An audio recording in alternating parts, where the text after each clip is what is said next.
ating ambassador, si Tiglaw. Ambassador ni Pierre Ate, no? Si Tiglaw.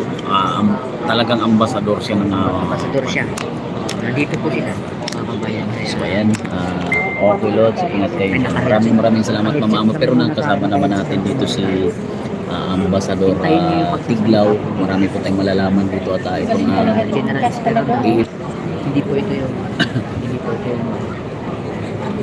this is Hello po mga ka-email, no? Ayan, shoutout sa inyo lahat. Anong email? Anong akala mo dito sa atin? Nandito tayo ngayon sa forum ng the 14th Manila Forum for Philippine-Chinese Relations. Ayan, para sa kapayapaan.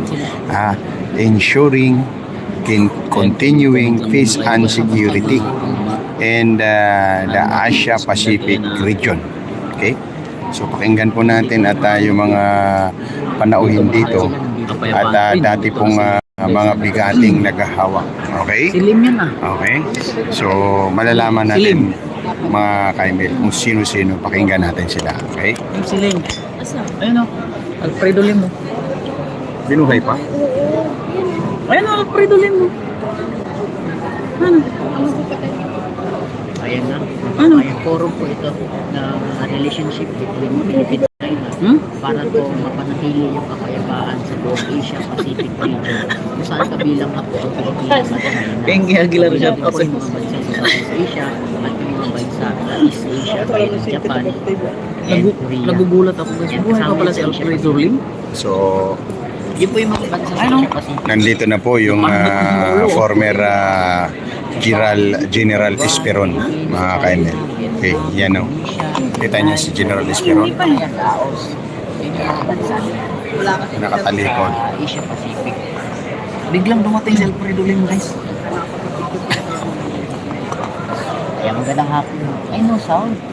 Salita ako ng salita. Wala guys sound.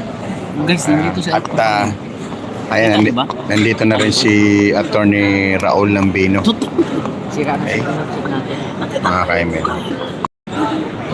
Yan. Ayan si former General Esperon. Sa mga kurap. Ayan po. Ayan. So may katungkulan ito Wala po bang sound dito sa ano. Ayan po. Wala po bang sound kanina? Si General, former General Wala Esperon. po bang sound O kanina? sa tingin nyo guys, sa tingin Yan. nyo sino Ano na ba? Anong ano? Wala po bang sound? Sana manatili yung peace Sa tingin nyo guys. Ayan. Wala pong sound kanina. sa ating bansa. Tingin nyo. Start tayo. Diba? Pasensya na po. Wala daw sound. Oo. Nakahinig ako sa mukhang nasira na naman yung headset ng buka. Ayan. Ito nga pong nakikita Ayan. niyo po ngayon. Ulitin ko lang mukhang wala yata ng sound kanina. Ulitin ko lang po. Ngayon po ay tayo po ay nasa... Ito po yung Yan. forum po ikalabing Yan po si General Esperon, nagmumove. 14th Manila Kalak- Forum between Sana si Esperon. Philippines and You know. China relationship para po Ayat na si Esperon, no? Palike and share tayo mga ka-email ha. manatili ang kapayapaan Marley. sa Palike and share tayo. Importante ito marinig natin China. yung forum. Sa silip mo yan, okay lang yan. Hindi ko lang alam kung every year. Dahil ito ay para sa kapayapaan. Kasi ito na po yung ikalabing apat na forum po. Dito sa Manila, Pa Philippines. malo, imbitado tayo dito. Forum between Philippines and China para sa kapayapaan sa Asia Pacific region. Lagi po tayo imbitado sa mga ganito. Sa China. Yung Asia Pacific region po, ito yung mga bansa po sa Asia na nakaharap po. Hi Mama Santos, shout out po. Mayura, shout out Nakaharap po. sa Pacific.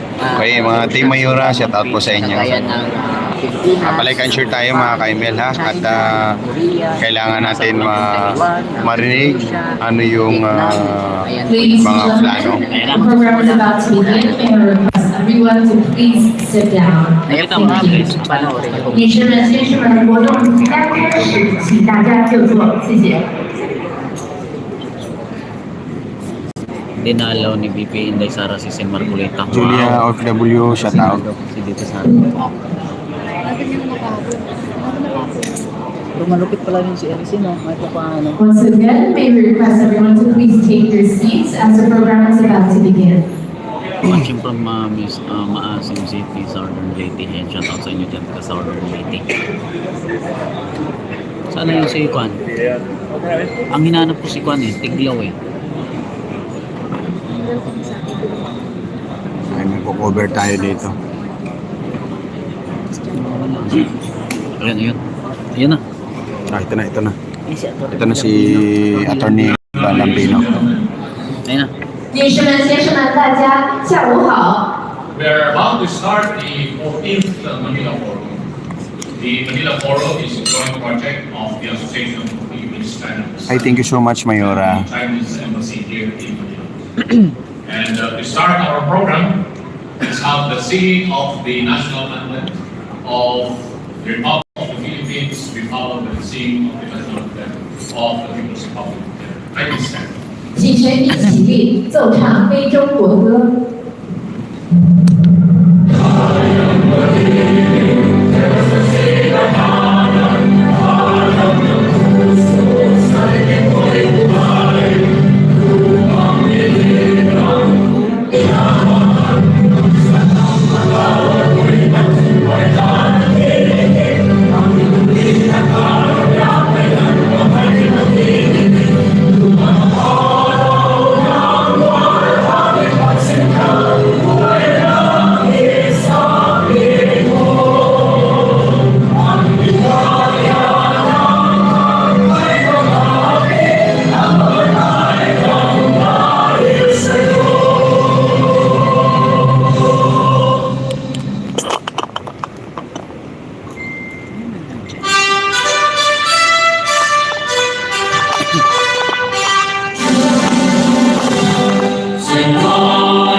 Thank you.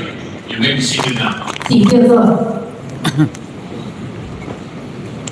Before we are going to call on the speakers of today's program, please let me acknowledge some historical Mamaya na ako today. magsalita muna. Later on, the speakers will be properly introduced.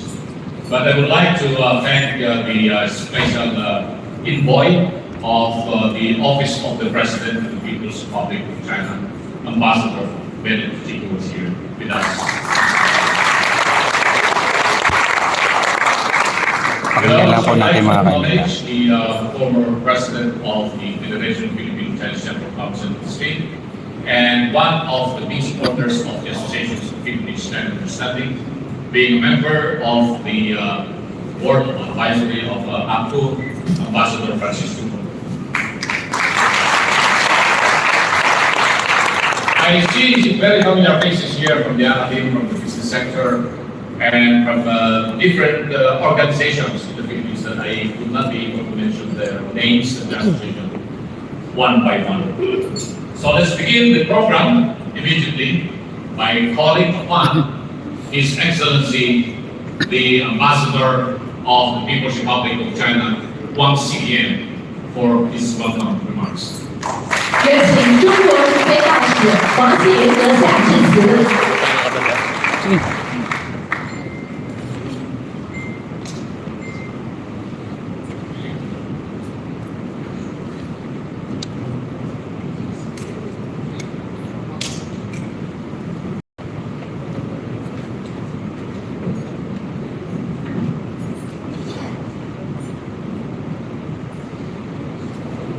Distinguished guests, ladies and gentlemen, dear friends, good afternoon to all of you. Hi, Ma'am Lincoln. Shout out po. Thank you. To hear with both Hi, Miss A. you Shout out and po. good friends at the 14th Manila Forum for China-Philippine Relations. Thank you to our host, the Association for the Philippines-China Understanding, for the strong support, and a warm welcome to the delegation of Chinese scholars led by well-known Professor with the goal.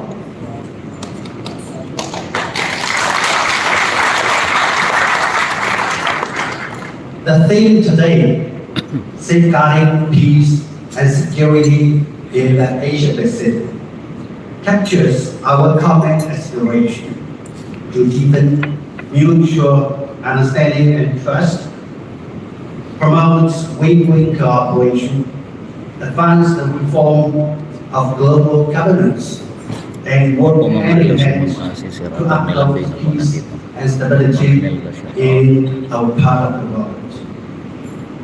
12 years ago, President Xi Jinping, with a keen understanding Ma'am, of sorry, global nabili trends shout out po. and a deep concern for mankind's future, call for the building of a community with a shared future for humanity, lighting the way for a world in search of direction. Since then, China has put forward the Global Development Initiative, the Global Security Initiative, and the Global Civilization Initiative. Together, these three initiatives serve as pillars of the vision. They have contributed Chinese wisdom to tackling global challenges across multiple dimensions, while injecting much needed stability and positive energy Bro, into our kamuto-muto, world shout out. facing challenges Ayan and na, forum ito ng uncertainties. Not long para sa ago, kapayapaan. China successfully hosted the Shanghai Cooperation Organization Summit in Tianjin, as well as the commemoration of the 80th anniversary of the victory in the Chinese people's resistance against Japanese aggression and the world anti-fascist war. These events convey a clear message of China's steadfast commitment to upholding international fairness and justice, and underscored the strong momentum towards building a community with a shared future for mankind.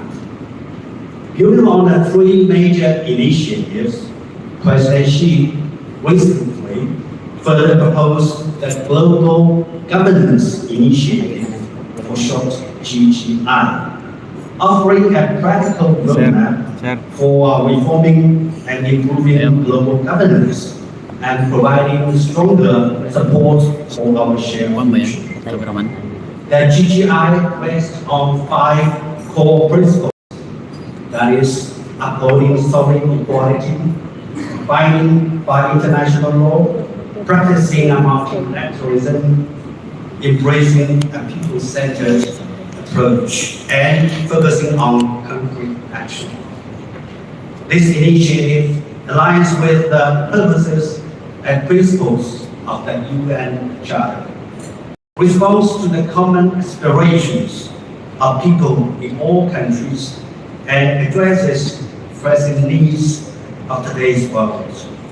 Since its launch, the GGI has been welcomed and supported by leaders of many countries and international organizations, and it is destined to gain broader support and recognition from international community. This initiative is a natural response to the trends of our time. Today, the world is undergoing profound and accelerated changes unseen in a century. Emerging markets and developing countries are rising together, bringing about a historic shift in the international balance of power. This has created strong impetus for reforming the global governance system. At the same time, the calls of the Global South for peace, development, and collaboration are growing louder, while the urgency to improve the global governance and redress historical injustices continues to mount. For in this context, the GGI responds to the challenges of our times and charts a course for transformation. The initiative is a right choice for addressing our common challenges. Around the world, hegemonic and bullying practices Orlando Jr. using strength to intimidate the weak, seizing benefits through force or deceit, and play zero-sum games are causing a serious harm. The deficits in peace, development, security, and governance continue to widen, posing unprecedented challenges to humanity. No country can remain unaffected. Only through cooperation can we strengthen our collective resilience against external risks and pursue shared development. The 5 core principles of the GGI are deeply rooted in China's fine tradition culture and carry forward the best traditions of its diplomacy. They reject the outdated logic of zero-sum games and winner takes all, and rise above Western centrism and notions of civilizational or racial superiority. At the same time, they add new dimensions to China's traditional worldview and to Marxist theories of world history, offering fresh, values-based guidance for global governance.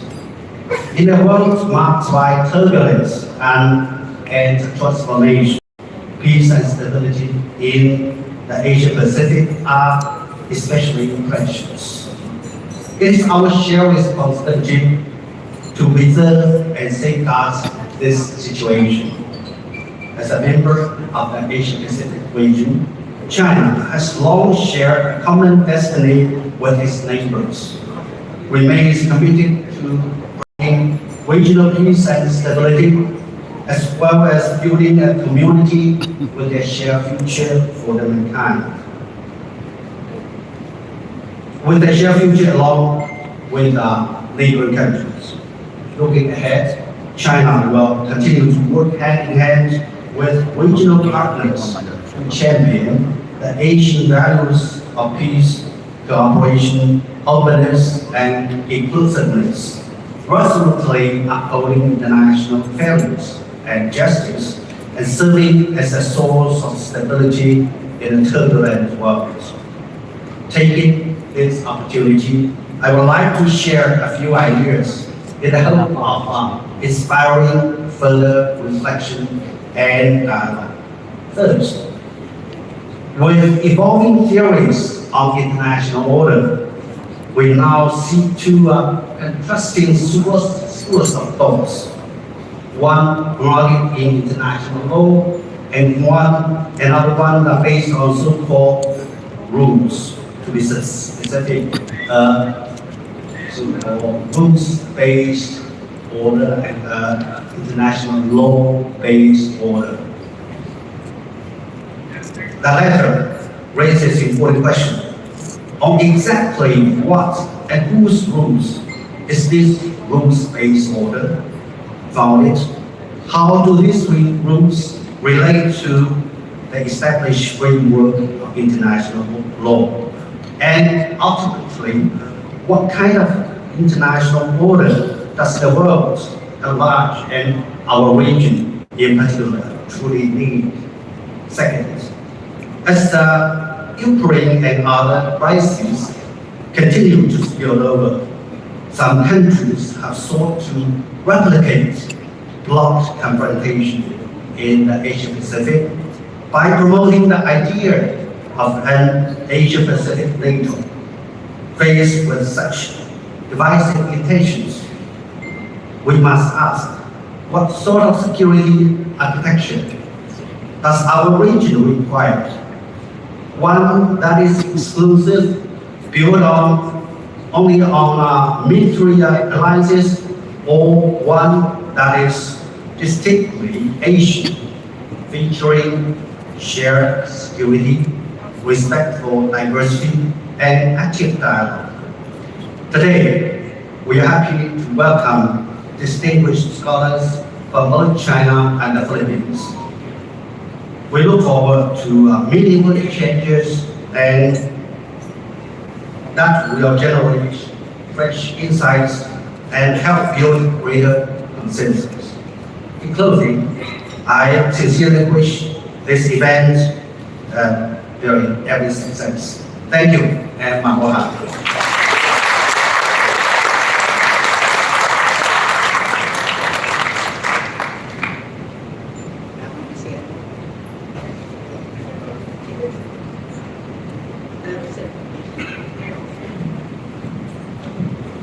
Thank you so much, Ambassador Huang. 非常感谢黄新林大使的致辞。 Before we introduce our keynote speakers and other speakers, let me have this opportunity to introduce the able men and women of the Association for Philippines-China Understanding. And please stand up if I call your name. We have here up to President Sixto Dinizo. We also have here the other members of the Board of Trustees. I call first with retired Police Colonel Joe Roncesvalles, who's seated there. We also have here retired Police General Fernando Pazin, the Treasurer of APC. We have two of the most prestigious media personalities here, Trustee Adolfo Pambinawan and Trustee Herman Jun Laurel. And one of our lady trustees here, Madam Mavi Chai. And one of the youngest successful businessmen from Florida Luzon, Mr. Fernando Chong. So they are the men and women behind that goal. 欢迎各位非洲了解协会的领导，欢迎你们。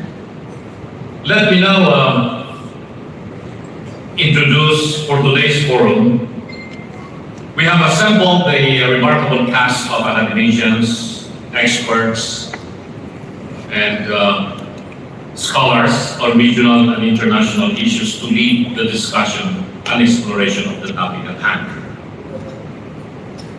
Ensuring continuing peace and security in the Asia-Pacific region. 今天论坛的主题是守护亚太地区和平与安全。那么今天我们非常荣幸的迎来了很多知名的专家来为我们讲话。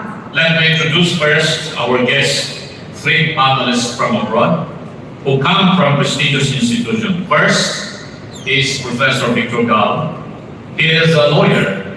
Now he's a professor of Suzhou University, Vice President of the Center for China and Globalization, and Chairman of the China Energy Security Institute. He has held senior roles in diplomacy, law, investment banking, and corporate leadership, including Morgan Stanley, CICC, and CNOOC. With decades of experience in global finance and energy, Professor Gao has advised major institutions worldwide. He holds advanced degrees from Yale University and Beijing, and is a licensed lawyer in New York. Professor Victor Gao. 今天第一位的特邀嘉宾是高志凯教授，他是现任苏州大学的特聘教授，是全球化智库的副主任，同时担任中国能源安全研究院的院长。他曾在外交、法律、投资银行、企业管理等多个领域任职，并积累丰富的经验，包括摩根士丹利、CICC 等机构以及中海油等大型企业的高管职务。他在耶鲁法学院取得法学博士学位，在北京外国语大学获得硕士学位，曾在美国纽约取得律师执业的资格。 Please welcome with a round of applause our first keynote speaker, Professor. 掌声有请主旨演讲嘉宾高志凯先生。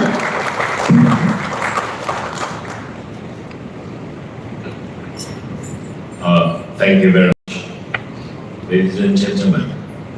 This is truly my greatest honor to be here, and let me give my respect to His Excellency Ambassador Wang from China, and so many other excellencies, and so many other distinguished guests, not only from the Philippines, but also from China, from many other countries.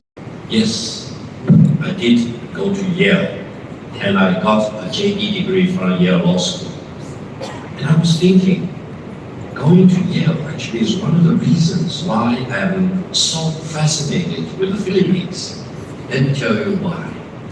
Because the first governor of the Philippines after 1898 was Mr. Taft.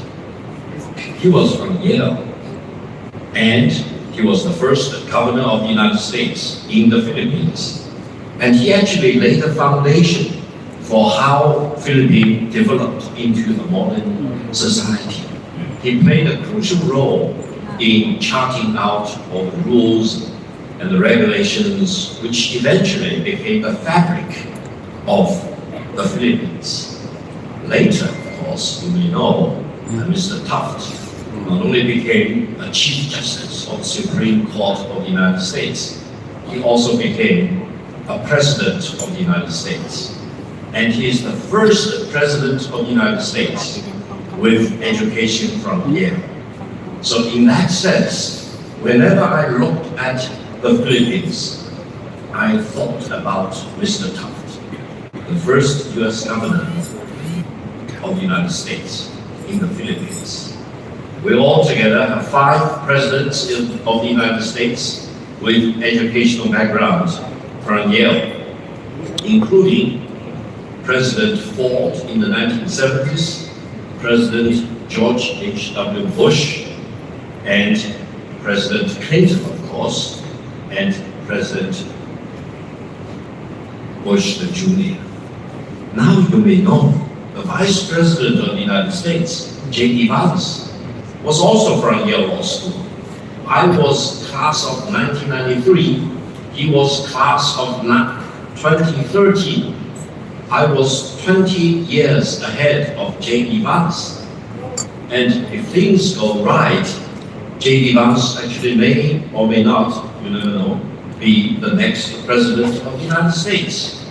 Therefore, from my perspective, from China, being a Chinese, lots of experience in the United States, being licensed as a lawyer in the state of New York, and with Mr. Taft being my alumna and the first governor of the Philippines, it truly gives me very extraordinary perspective when I look at the Philippines. And I consider everyone here in this very distinguished audience as my friends. And allow me to mention one point before I start my presentation. I truly believe China and the Philippines for thousands of years, we got along with each other very well, without war, without conflict, without confrontation. And let me share with you what my firm belief. I believe for many thousands of years to come in the future, I'm convinced China and the Philippines will remain close neighbors and very good friends. Now, we are living in the present. At present, there are some ups and downs in our bilateral relations, of course. We need to deal with these tensions, which, if left unattended, may actually flare up into major crisis, which will not be good for China or for the Philippines. But I truly believe, being the two very close neighbors just across a body of water, it gives all the incentives to the Chinese people and the Filipino people to deal with each other as equal and to be very constructive in our relations with each other. Allow me to start my presentation. I first came to the Philippines back in 1993 when I was a lawyer in the Wall Street working for a distinguished American law firm. Now, I came here to work on the convertible bond issue by Robinson Department Store. I worked as a lawyer, later I worked as a banker with Morgan Stanley, and we have a very good business in the Philippines. Now, back in 1993 and 1994, let me tell you the real truth. The Philippines, or at least Manila, which I visited at that time, was much more advanced and much more developed than most of China. At that time, the Philippines was considered one of the most developed countries in this part of Asia, one of the leading nations in the ASEAN framework, whatever it was called at that time, and a country with great expectation and with great aspirations. And at that time, if I remember correctly, China was very poor, very not developed. But if we fast forward to today, 2025, China is already the largest economy if we use purchasing power parity. China is about 135% that of the United States. In terms of the official exchange rate, China is next only to the United States. My belief is that in another 5 to 10 years, the size of the Chinese economy, if we still use official exchange rate, will be larger than the United States. And if you believe in Elon Musk, he keeps saying by the middle of this century, China will be about twice the size of the US economy. So we are living in a fast changing world. We can compare China and the Philippines back in 1993, 1995. We can compare China and the Philippines today. We can compare China versus the United States today in terms of purchasing power parity or official exchange rate. But we can also look forward into the future. Let's say by 2050. Just imagine for the Filipinos. You always have very strong relations with the United States for whatever reason, ever since 1898. And then the United States by 2050 will remain one of the most important and consequential countries in the world. But then, just across a body of water, you have China as one of your biggest neighboring countries, twice as big as the United States in terms of the size of the economy. So, my gift and my contribution to my friends in the Philippines is to be friendly with the United States and be friendly with China. It will be suicidal if we want to be friends with one and then enemy with the other, because that's not going to help the fundamental interest of the Philippines. Be friends with both China and the United States probably will be the best strategy for the Philippines. Now, another point I want to share with you. I traveled to more than 100 countries in the world, and I truly believe the Philippines is one of the countries which has all the natural endowments and the geographical location which will make the people in the Philippines one of the wealthiest nations in the world. Look at the country, look at your geopolitical position, look at the fact that you are just a body of water away from China, a body of water a little bit further from Japan, and across the Pacific Ocean from the United States. You should be in the hub of everything going from east to west, from north to south. What is missing, according to my observation, is what China has been doing ever since 1978. Let me share with you. Just now, one of you mentioned I worked for Deng Xiaoping as his interpreter. Yes, I worked for Deng Xiaoping for more than 20 of his very important meetings with foreign visiting dignitaries. Now, Deng Xiaoping told us to focus only on several things. One is to maintain domestic stability at any cost. If you do not have domestic stability, you cannot develop. And look at the Philippines. you need to maintain your domestic stability, of course.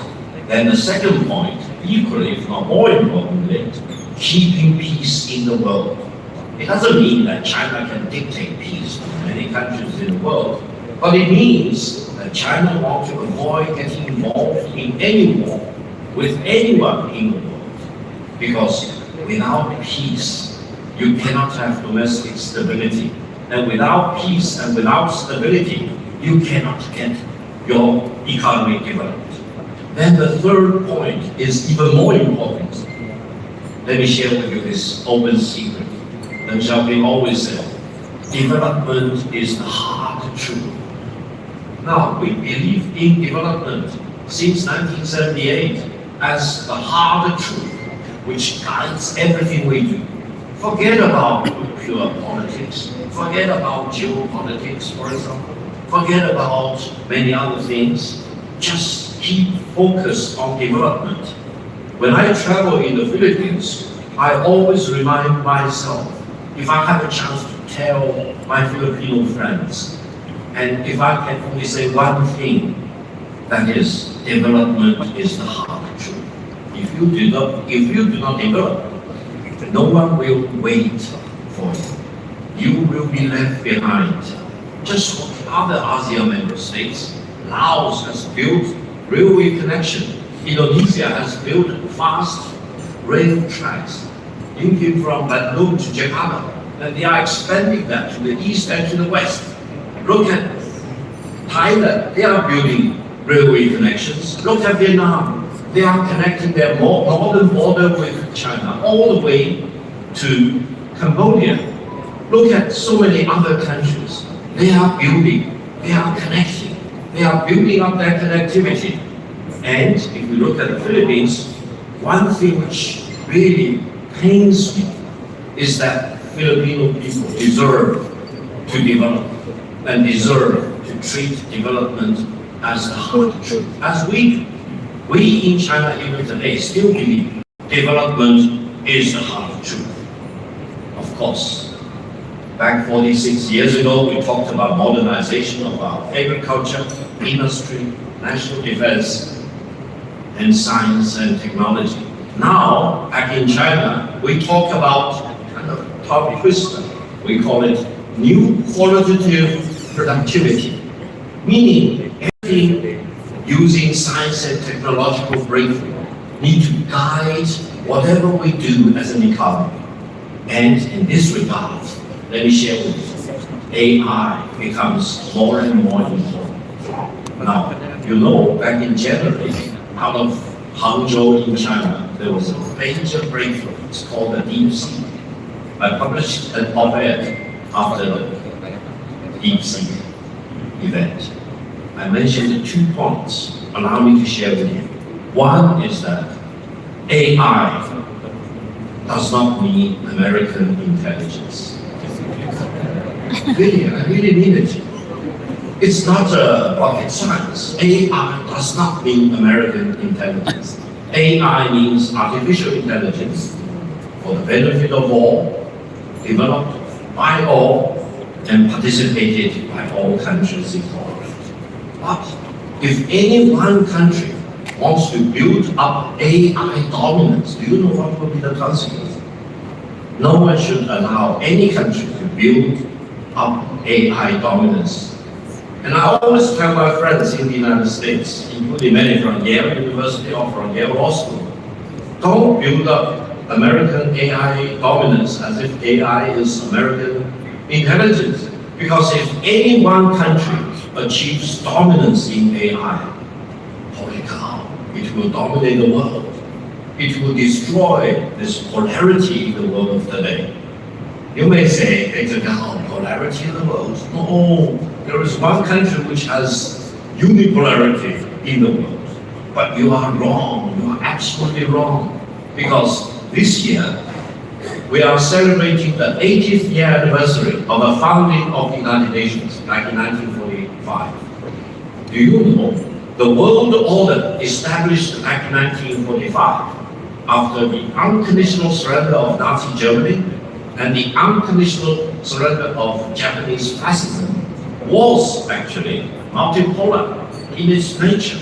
Just look at the United Nations Security Council with 5 permanent member states: China, the United States, former Soviet Union, now Russia, United Kingdom, and France, each with a veto power. Meaning, these 5 permanent member states check and balance each other, preventing any one country from achieving dominance. Why? Do you know why? You need to ask why. Because the rule of thumb is that if any one single country achieves dominance of the world, it may enslave all the other countries. It may hold a gun at your head. It may issue ultimatum to you. It may force you to cow down, kneel down. It may actually go back to the rule of the jungle rather than rule of civilization. So we are living in a fast changing world. I believe this so-called reciprocal tariff war demonstrates that no country should be allowed to achieve dominance of the world.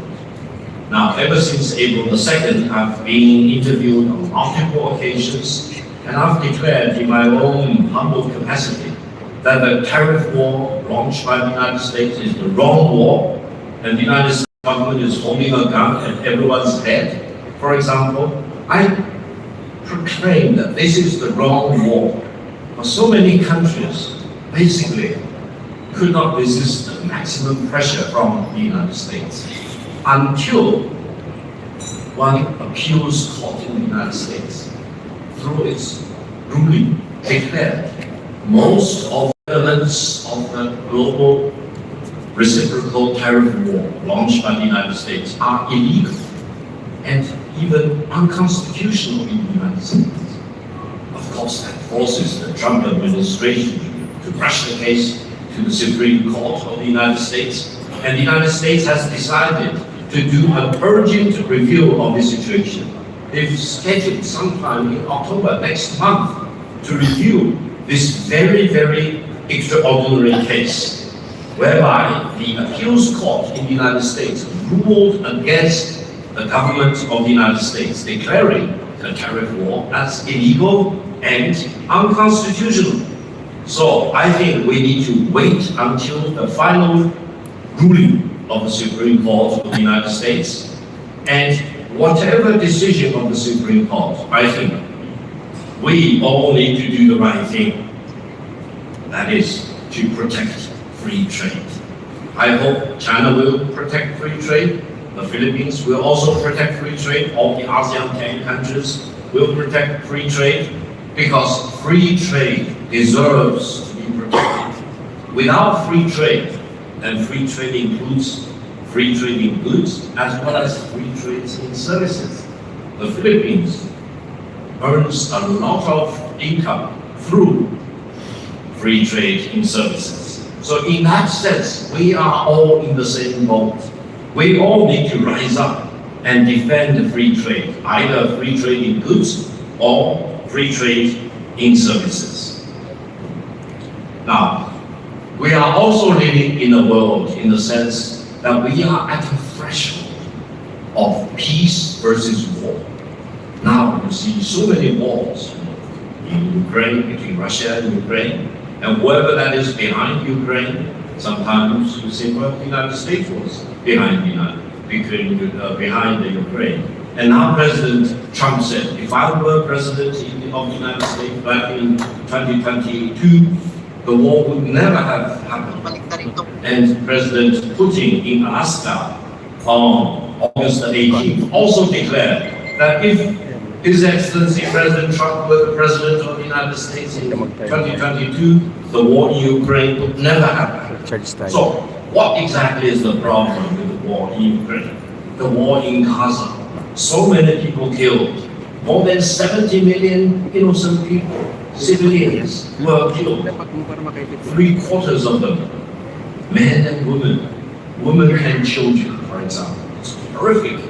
And we have other wars against Iran, and amazingly, war between India and Pakistan, for example, involving one of the largest scale aerial battle, probably since Vietnam War.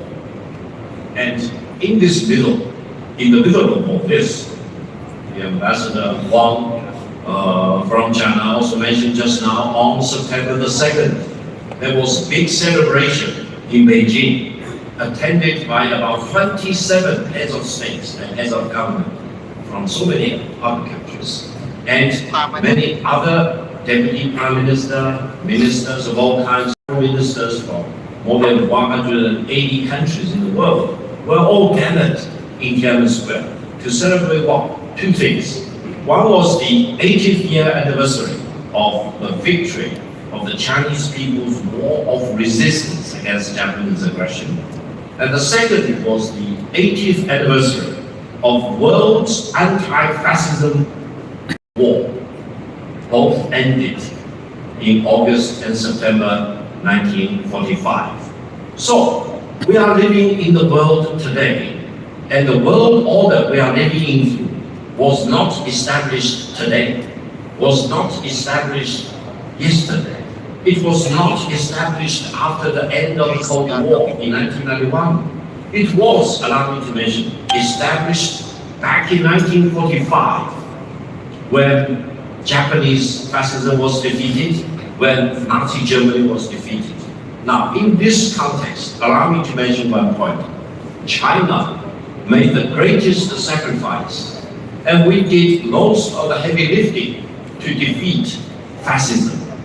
Why?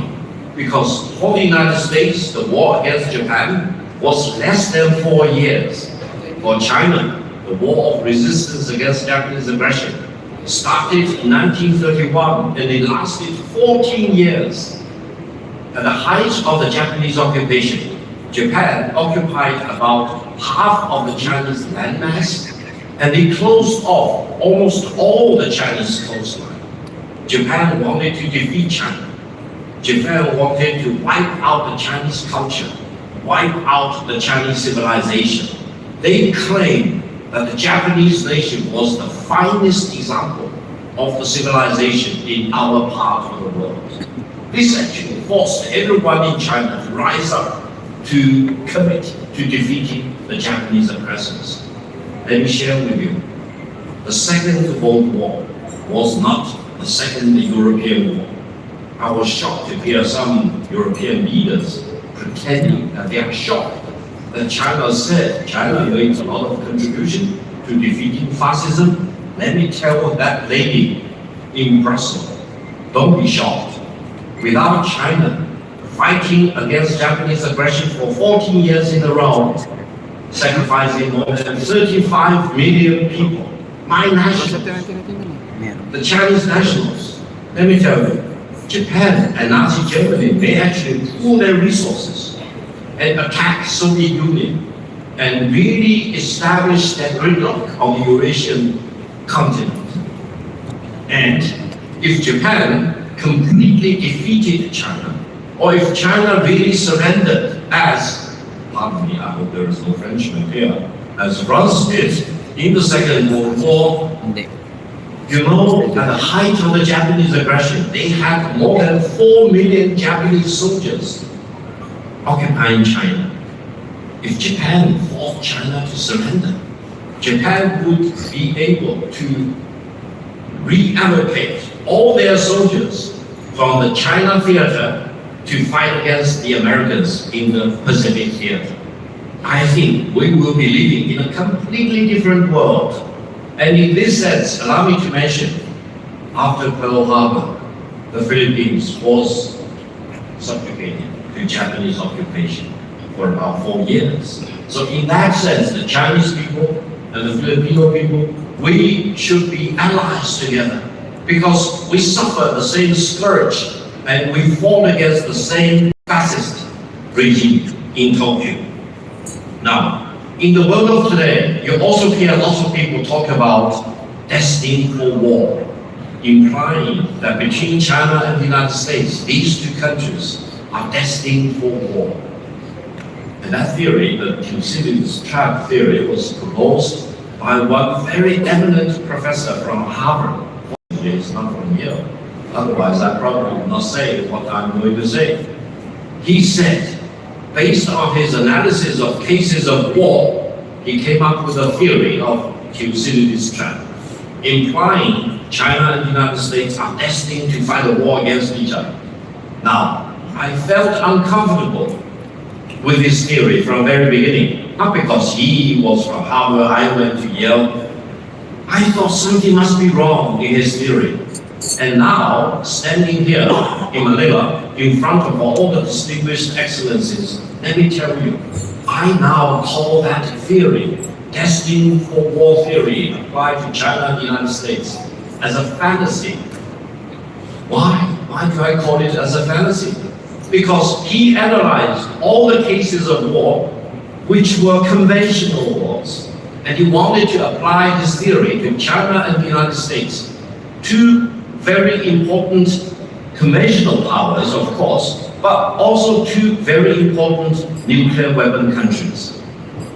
I remember what I learned from Yale PhD program. Between nuclear power states, you never fight a war. Because if you fight a war, you will have MAD, mutually assured destruction. So anyone trying to instigate a war between China and the United States may force mankind to stare into Armageddon right away. That leads me to my theory. Allow me to share with you. I call it inevitability of peace between China and the United States. Now, whether the United States like China or not, that's another thing. But China and the United States eventually will need to live in peace. Whatever problems they have, they need to resolve them in peace, in negotiation, in diplomacy. That's why, if you have not watched the Victory Day parade in Beijing on September the 3rd, one of the weapons China demonstrated is a missile with all the warheads. We call it 61 because it can contain 60 nuclear warheads plus one hydrogen bomb. Now, in the world of today, let me tell you, which country has hydrogen bomb? China is the only country with hydrogen bomb. And that ICBM can cover every corner of the world in less than 20 minutes and destroy any target in any corner of the world without any possibility of being intercepted. I hope Washington has learned the lesson. They know, as I declared in my interview with Abrams of the United States, very distinguished American, I basically told him, if you want to have war, you will get war. If you want to destroy China, you will be destroyed. If you want to impose nuclear war on China, you will be wiped out by nuclear war. This is very serious. China's policy is very clear. China will not fire the first shot, but China will not allow you to fire the second shot.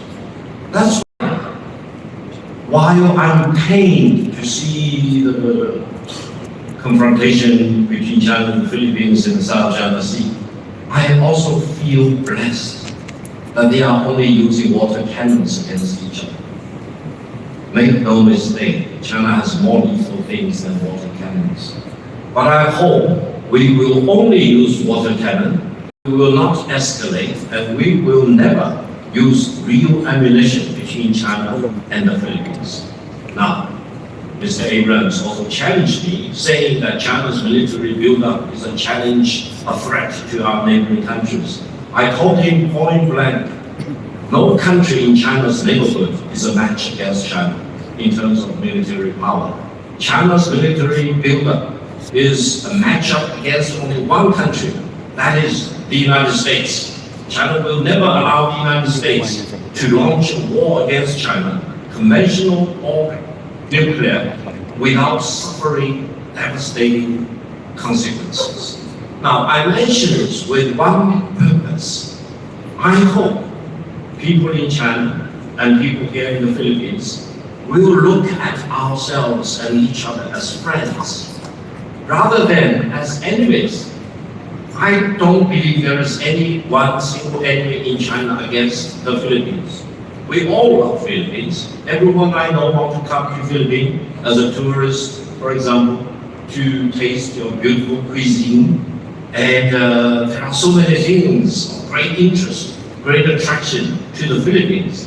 And if the Philippines is really committed to treating development as the hard truth, to build up job connectivity, financial connectivity, technological connectivity, and also AI connectivity of all kinds, let me tell you, China is the best country for you to work with, because China has the largest financial pool, China has the largest manufacturing capabilities, and China can really work with the Philippines completely as equal.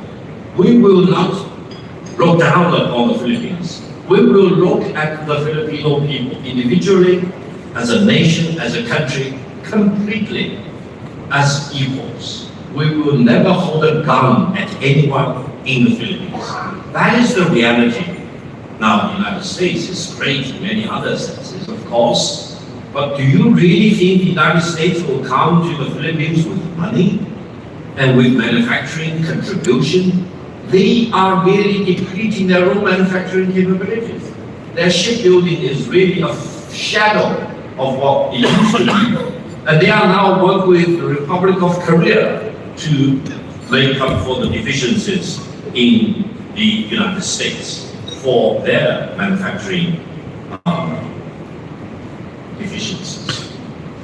Allow me also to mention, because whenever I come to the Philippines, many people in the Philippines talk about arbitration. I am an arbitrator in an arbitration tribunal. It's called Asian International Arbitration Tribunal, headquartered in Singapore. The story is too long. I do not want to go into details to avoid bothering you. But allow me just to make one point. Arbitration without consent is a violation of the rule of law.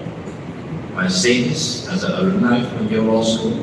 I say this as an attorney at law, licensed in the state of New York. I also say this as a Chinese national. I can bring you to court whether you agree it or not. But I will never be able to drag you into arbitration without your consent. Because arbitration without consent is a violation of the rule of law. So no one in the world should expect and indulge in the fantasy that you can drag one country. It's not a small country, not an inconsequential country. It's a big country. It's one of the countries which made the biggest contribution to defeating fascism in 1945 into arbitration without its consent. Come on. You don't want to do that. You do not want to violate the basic tenet of the rule of law. So, I hope you will walk away from today's meeting believing, as I have always believed, arbitration without consent is a violation of the rule of law. We want to have rule of law, but we don't want to have arbitration without consent. And that is also a very important thing. I also want to mention one thing which you may consider that as controversial. Because I mentioned the President Taft, the first governor of the United States in the Philippines, and I kept reading the Spanish-American Treaty of 1898. Now, if you go to that treaty, in English as well as in Spanish, there is one very explicit clause saying the territory of the Philippines to be transferred by the Empire of Spain to the United States of America on the west side of the territory should not go beyond 118-degree longitude. That means that treaty, which is the birthright of the Philippines in the modern time, had its western border clearly defined, carved in stone in that Spanish-American Treaty of 1898. So I hope no one in the world should be pretending that they cannot read the Spanish-American Treaty of 1898. I've read it many times. partially because I knew Governor Tuft was very much involved in coming up with all the rules and the regulations for the Philippines after the takeover of the Philippines by the United States from Spain in 1898. So I think when we really talk about the realities in the world, we need to go back into history. And as far as the Philippines is concerned, we, from the Chinese perspective, I do not need to go all the way into antiquity, into 1,000 years ago, 5,000 years ago. No, we just need to go back to 1898. We just need to look at the fateful thing which happened in 1898 when Spain transferred the totality of the territory of the Philippines to the United States of America. And soon afterwards, Mr. Tuft became the first governor of the United States of America in the Philippines. Now, I mention all this with only one purpose.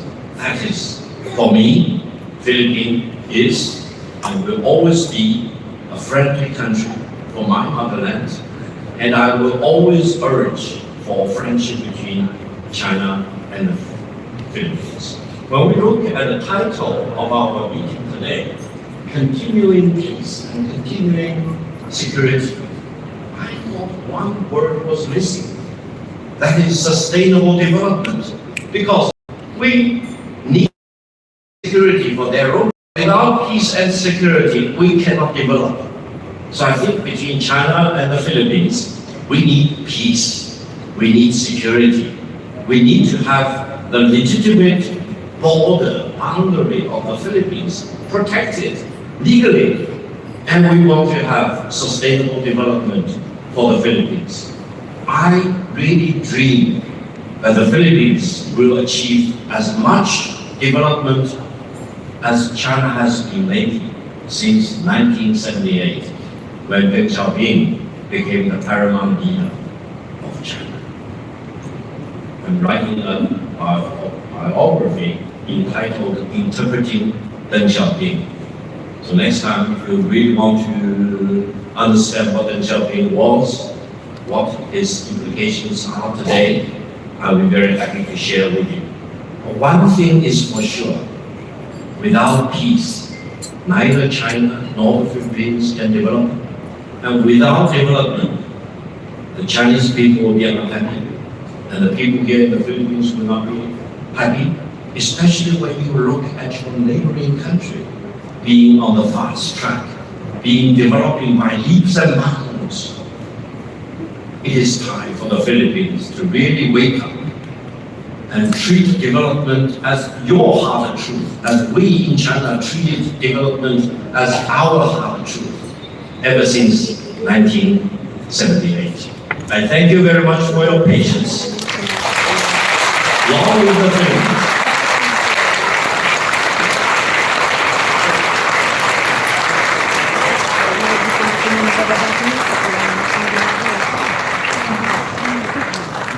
Thank you so much, Professor Victor Gao. 非常感谢赵世凯教授。 Well, Professor Gao mentioned about AI. While it's not American intelligence, maybe we can call it Asian intelligence.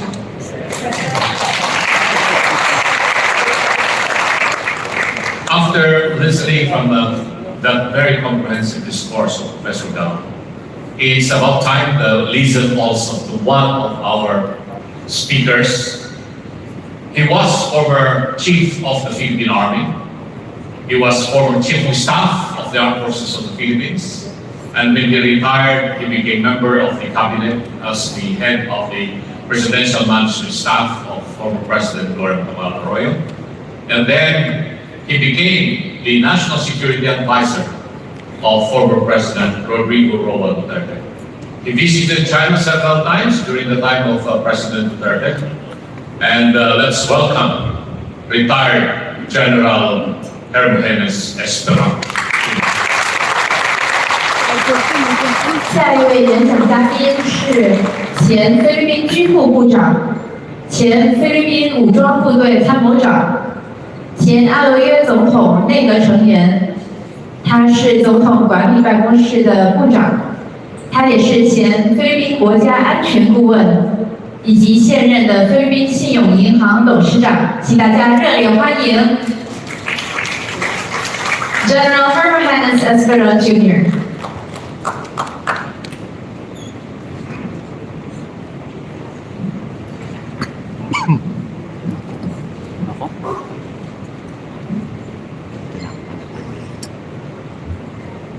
ano niya yun eh, stop niya eh. Nakaupo naman sila eh. I am now the next speaker to Mr. Victor Gao, who did it in 40 minutes. I hope to do it in 39 minutes. No, but perhaps 15 minutes. Promise. Distinguished colleagues, members of the diplomatic corps, led by Ambassador Francis Chua, my good friend, fellow speakers and panelists, distinguished ladies and gentlemen, good afternoon. I am honored to speak before the 14th Manila Forum for Philippine-China Relations. And I'd like to extend my sincerest thanks to Attorney Raul Lambino for the invitation from the Association for Philippine-China Understanding.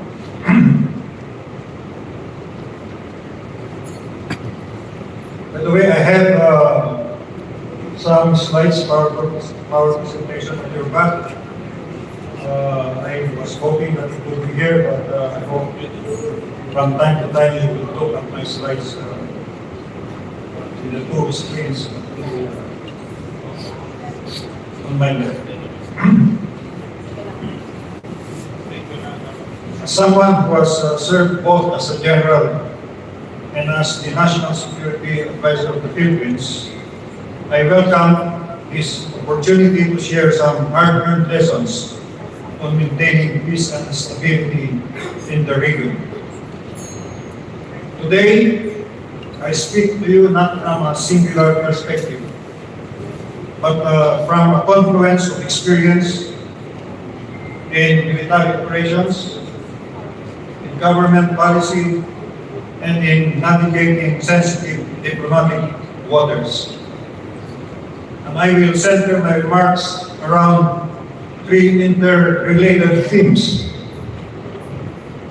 internal strength and resilience, practicing assertive restraint, and cultivating a culture of security. Let me begin with the foundation: internal strength and resilience.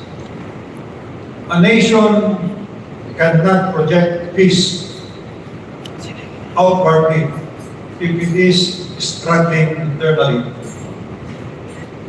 This was a core tenet of our national security policy during my tenure as National Security Advisor. We prioritized the dismantling of domestic terrorist networks and launched the National Task Force to End the Local Communist Armed Conflict, where I was the Vice Chairman to President Duterte. It wasn't just a military campaign, it was a whole-of-nation effort. We engaged local governments, civil society, and the private sector to address the root causes of unrest and foster lasting stability. True national security begins with internal engagement. Only when a nation is unified from within can it effectively project credibility and engage in meaningful diplomacy.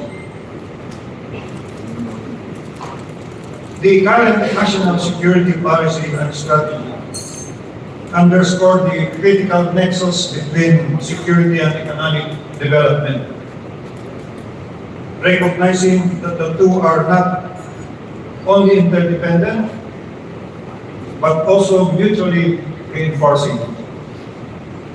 In today's complex environment, internal cohesion cannot be achieved through military strength alone. It requires inclusive growth, resilient institutions, and equitable access to opportunities.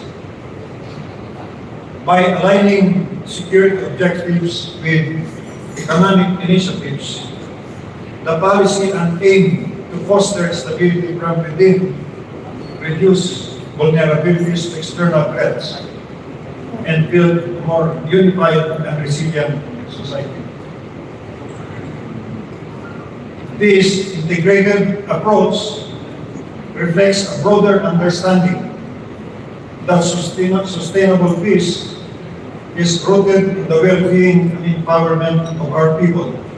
It is the foundation of internal strength and national resilience. Internal strength empowers us to uphold sovereignty without escalating conflict.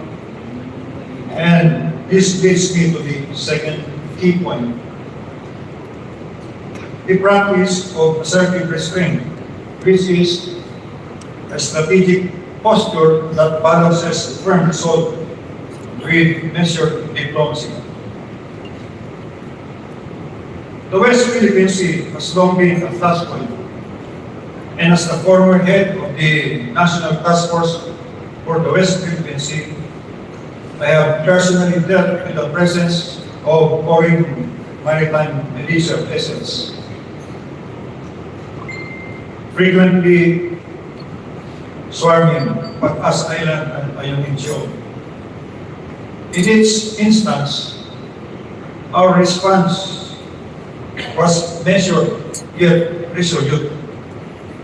We filed diplomatic protests, we mobilized regional partnerships, and we maintained operational readiness without succumbing to provocation.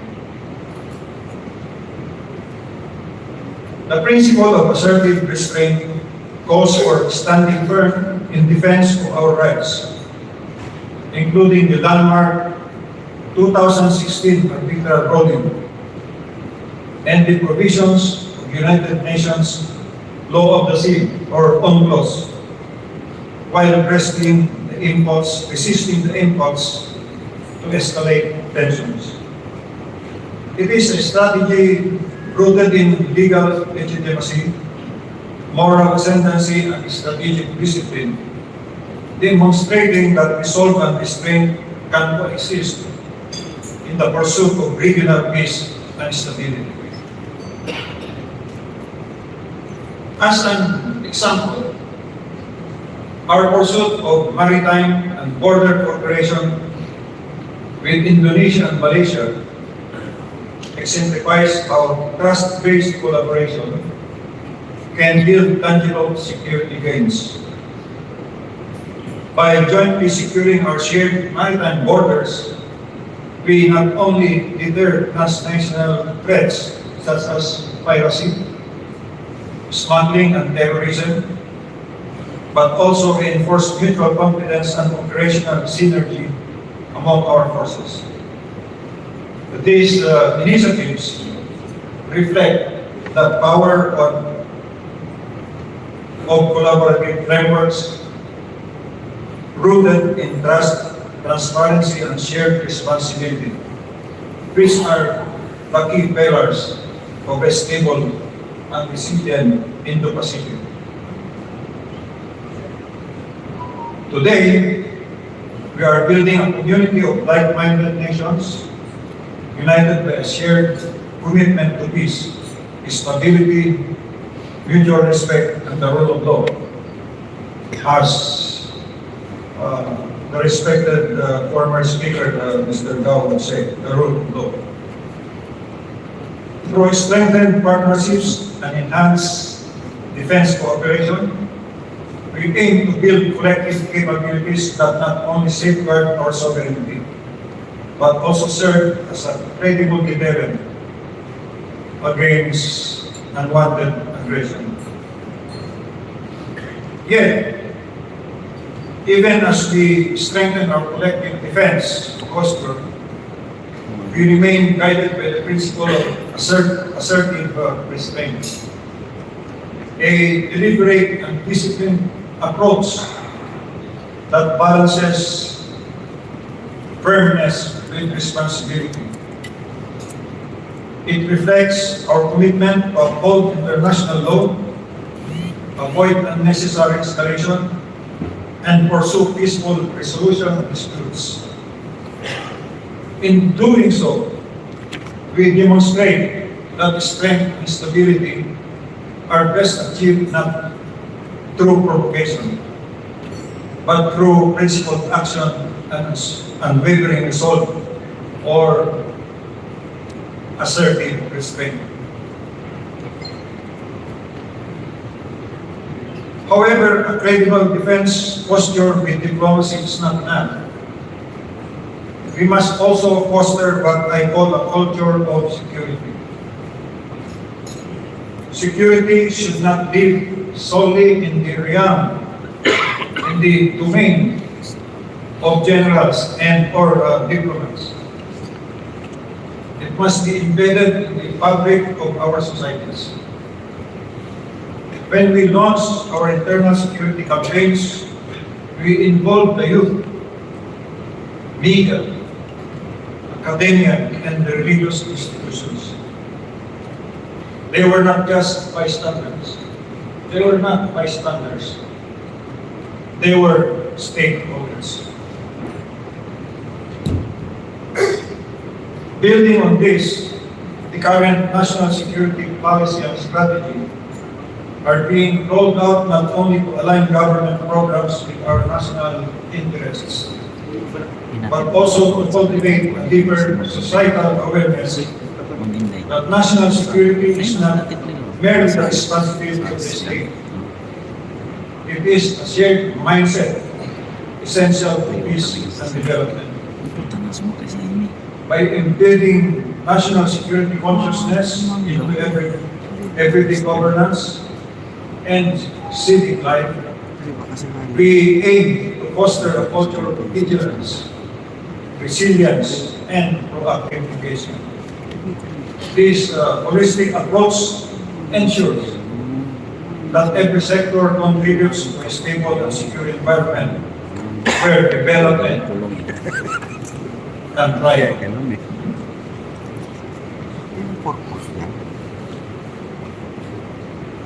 The security mindset anchored on mutual respect must now be embraced across the Indo-Pacific, serving as a cornerstone for building a peaceful, prosperous, resilient, and inclusive region.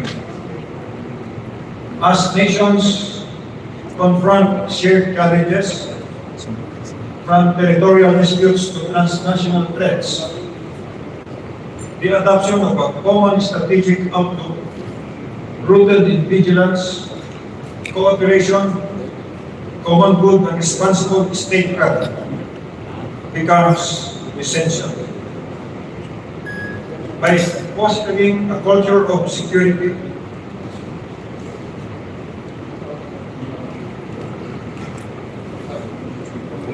it is viewed that this culture is not only a defense imperative, but also as a development enabler.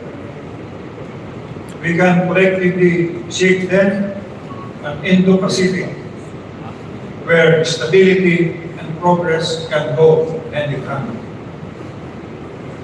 Let us not forget, for example, that ASEAN,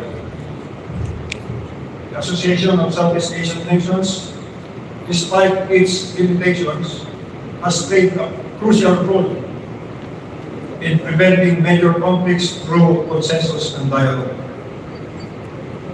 However, as security challenges in the region grow more complex, ASEAN's emphasis on socio-cultural and economic integration has left a noticeable gap in its security architecture.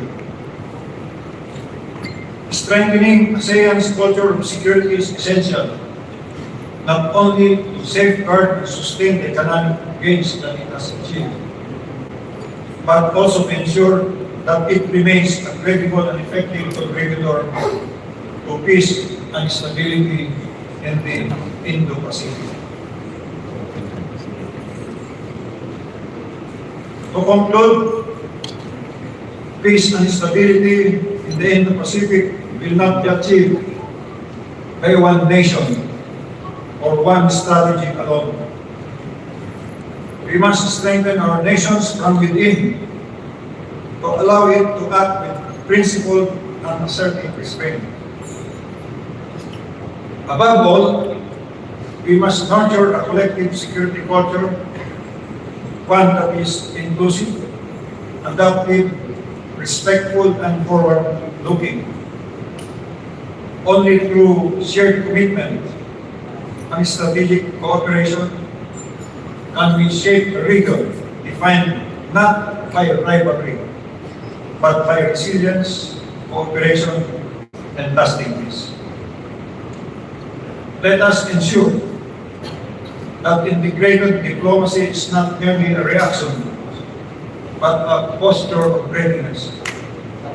Let us demonstrate that strength and peace are not opposing forces, but enduring partners in shaping a secure and prosperous future. And let us remember that diplomacy without a credible military strength is an invitation to assertiveness by opposing forces. This brings me to the instruments of national power shown. I am sure that most of you here are familiar with these instruments of national power. These are diplomatic or diplomacy, was embodied by Ambassador Tigran and Francis and Ambassador Juan. Informational, again embodied by Ambassador Tigran as a former spokesperson. Military, we are here, many of us are here. I just saw the former Defense Secretary, General Rosano. Welcome back.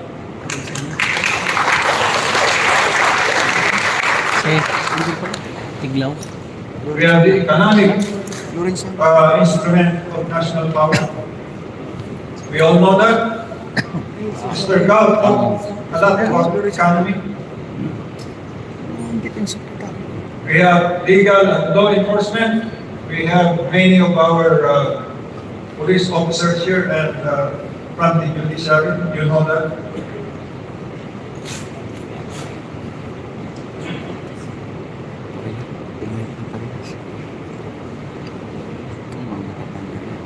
Just on time, partner. Inasarin kanyang kapart. We have intelligence, which must be differentiated from information. Intelligence is one of the coordinating elements of national power, as they all are. Finance is an instrument that we must not forget. The stronger the peso is, the better we are in auditing projects and budgets, the better we are. And development.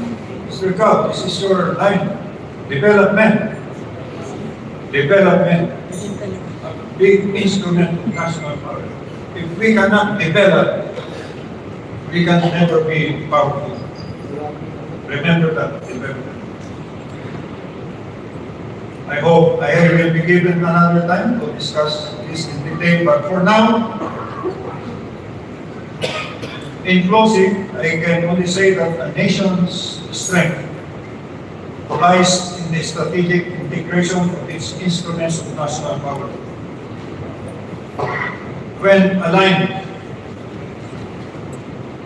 with purpose and principle, they become the foundation of national resilience and global influence, and can meaningfully contribute to peace and stability in the Asia-Pacific region. Thank you very much for this opportunity to speak before you. I'm proud of boy teaching.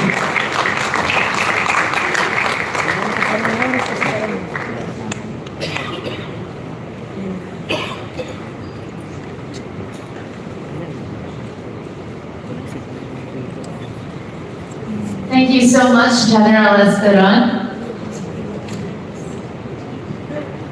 Thank you, secretaries, for the wonderful presentation of what would ensure peace and security in the Asia-Pacific region, and also the speech of Professor Gao. Sustainable development is really essential.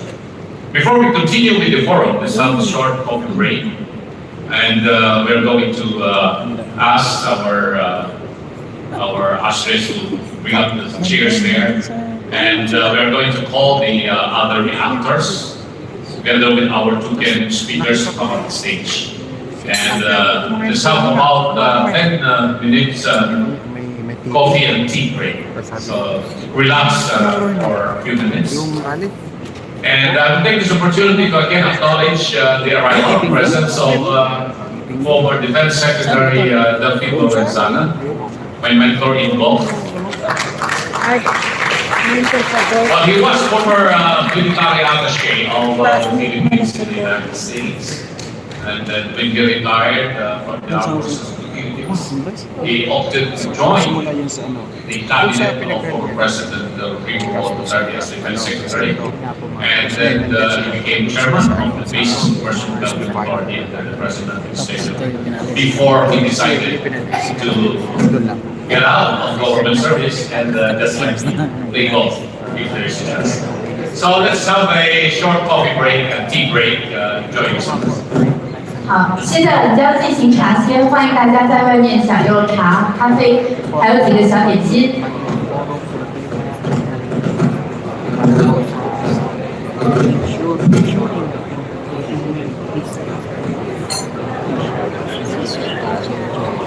Ano yun? Tapos na yata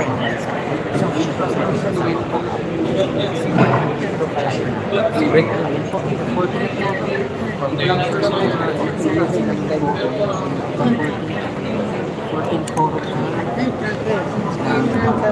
Peace, security, Asia-Pacific, relationship with the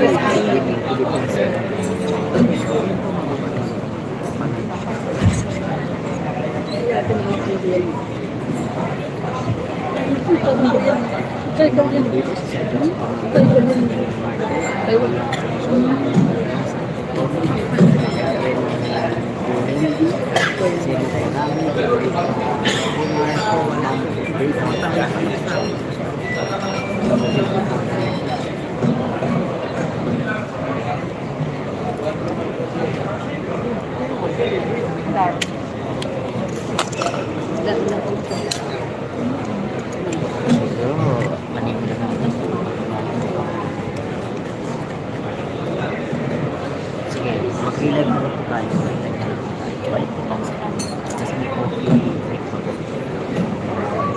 Babay ko muna mga. Mag-live tayo din na lang.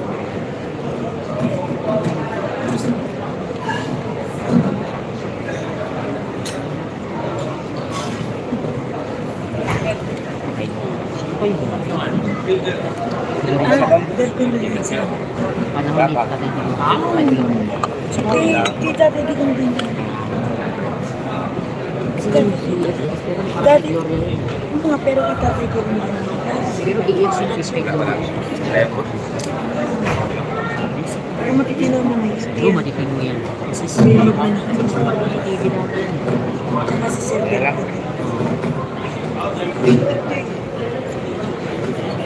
Kahit nga babae si Glory, hindi nakakuha na. Wala namang Wala masyado pa. Asawa lang kasi kung problema yung asawa niya. Problema kayo. Iba yung asawa ko. Nga naman si Glory. Asawa niya. Iba yung araw yun. Yun, Yun ang may issue na kasi niya. Doon siya nasira. Doon siya nasira. Ano ang kasi kay Glory na childhood ko yun.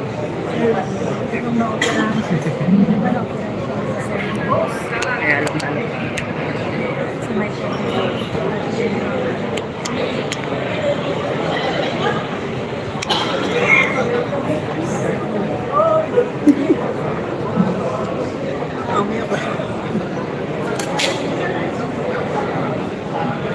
Chat sila. Sasabihin mo kay mami, sundayin na ako tapos. Hindi mo kasi bakit nagchat-chat na kung yung bata? Nakalimutan na naman siya. Alam niya alis tayo. Hindi ba sabi niya, mami magsulit pero mami ako, alis kami lahat. Nasanay lang yun.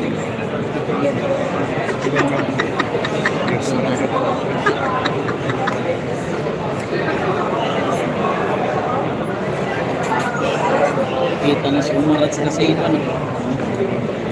Andun si... Ito yung nagtatapay ko. Ito yung nagtatapay ko. Hindi yan sila. Nagtatapay. Yan na. Yan. Kasi mabansa. Lupit nito.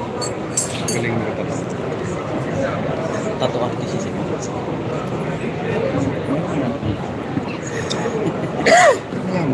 Oo. Pere. Nung na-depress siya, alam mo kung ano ginagawa niya? Skateboard niya. Tapos kalakala siya, punta siya na kahit anong bansa lang. Hindi mo ano. Wala yung kanyang problema.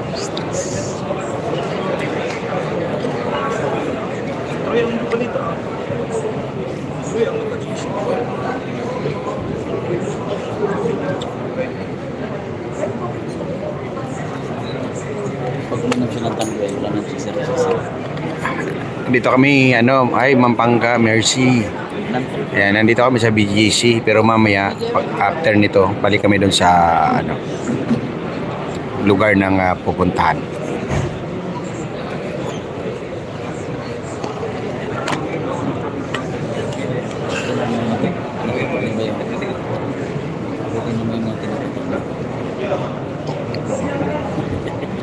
Ibig sabihin, hindi na siya din. Kitty. Oo, siya. Kasi, hindi ko siya mabinti sa BP na eh. Sa basta sa Saan? Dinipinsan mo pala. Bantay. Budget.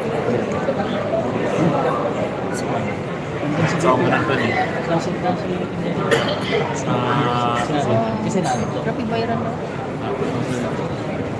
Kasi sa international standard ito. Ay, malapit na. Malapit na. Kunti na lang yun, oh. Sa tumbit na sana. Grabe naman yun. Gawin ko nga din niya akin. Hindi ano ba? Walang kunti na lang. Panay pa tayo. Kunti na lang. 4,000 na lang yun. Hindi, super 300 na lang yan. 300 lang. Oo, 300 pa lang. Kasi kami pinansawa mo sa 15K no. Sorry niya. Pero wala akong sahod ngayon. Sasahurin ko lang sa October pa. Hindi kasi dalawang buwan kasi ito. Dalawang buwan yan. Kaya ba? Hindi pa marangkada yung bangko eh. Subscriber ko yun. Yung isang ano. Kasi nakikita ko yung nagla-live yung isang channel na yun. Nakikita ko yung nagla-live. Bago lang kasi bumalik eh. Pero marami na nanonood eh. Oo, kahit tag 10 lang oh. No? Level. Ko rin yung yung Pilipinas representative ko na mamaisip. Akin yun, yung una kong inanday ko ng karagabi. Pilipinas representative yun. Tapos hindi ako sabi ko, hindi ako na-recognize nito eh. Lipat ako sa kanila. Hindi ako nakita. Nakadali naman ako ng dalawa. 40-40 at saka 30 at saka 10.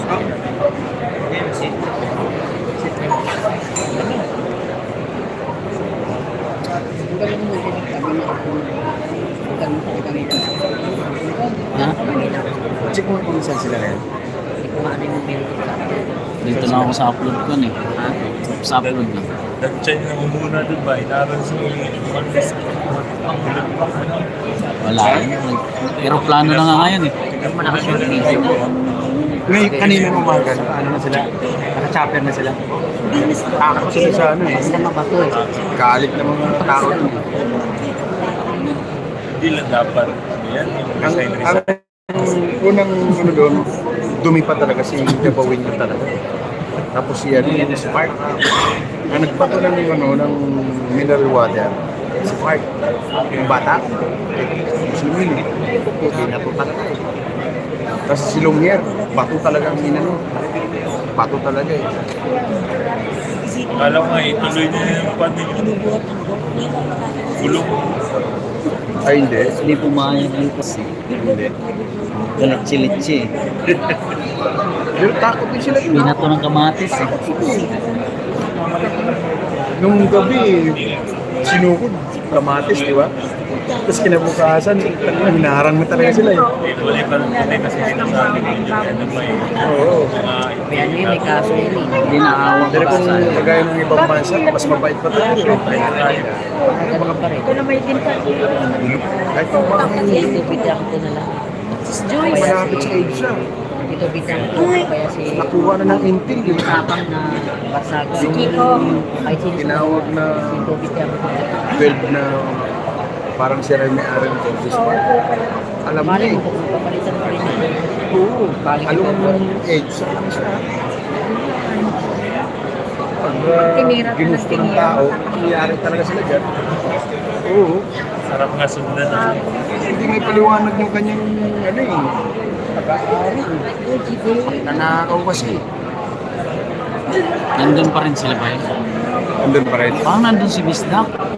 Nandun na si Bisdak ba eh? Ano si Bisda? Ayun o. Salita?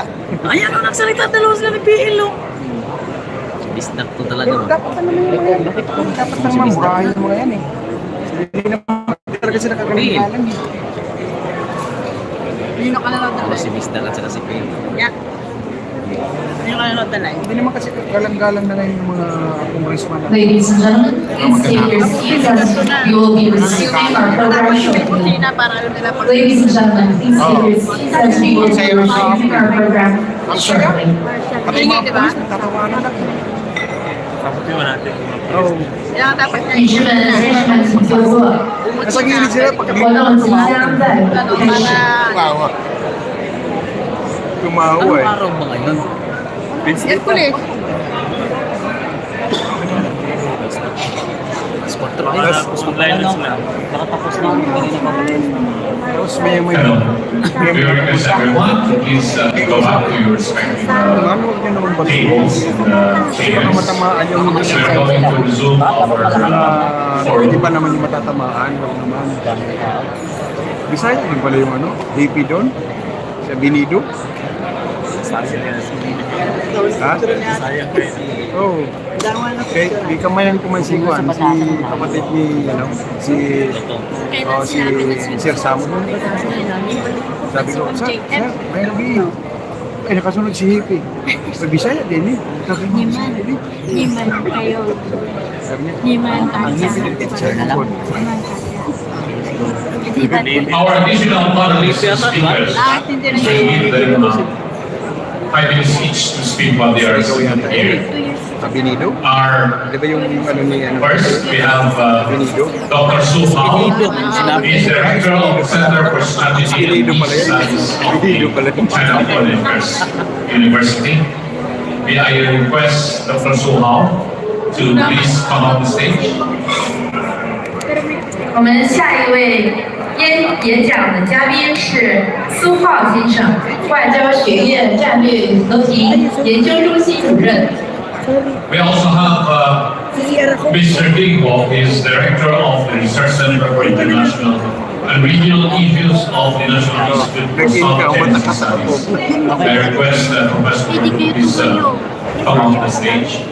下一位是中国南海研究院区域国别研究所所长丁铎，请您上台就座。 And the last, not the least panelist, we have our multi-awarded journalist, a newspaper columnist. He was a former cabinet member of President Laurent Arroyo, being the press secretary and spokesman, and former ambassador of the Philippines to Athens during the time, no other than His Excellency Ambassador Rigoberto Obrador. Gentlemen, please come up the stage. Together with our two keynote speakers, Kaya nga sa amin, General Regoyes Esperon, sir, please come up the stage, and Professor Pico Gao, please come up the stage and join our other panelists.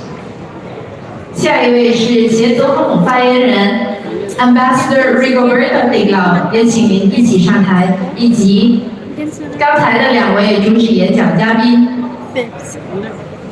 高志凯先生以及 Secretary Her Highness Esperon 先生，请你们一起上台，谢谢。